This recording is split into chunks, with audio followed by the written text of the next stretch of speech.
Very interesting question.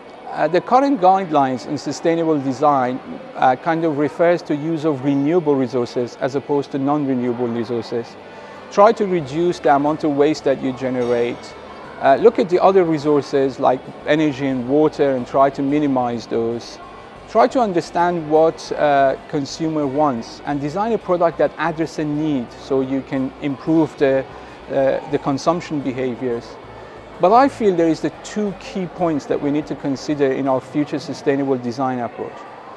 One is that we need to actually change the approach that we have in thinking about sustainability as a secondary issue or as an afterthought. So we design a product and then we ask, how can we make it sustainable?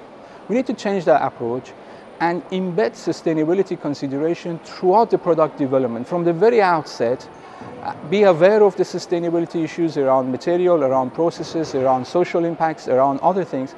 This is the only way that we could truly develop sustainable products.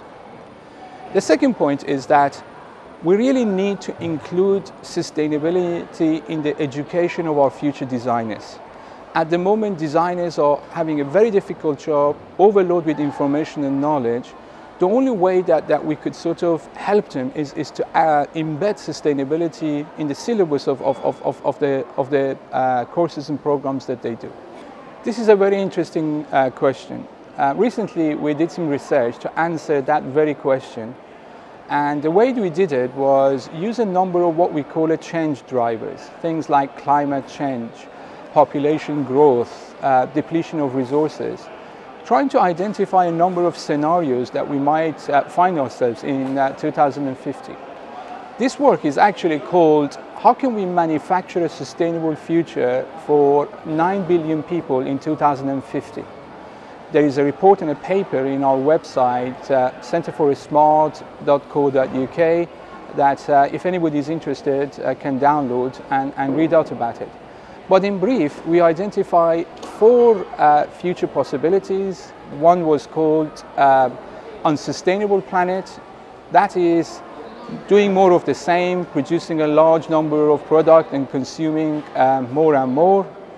The second scenario is called sustainable planet.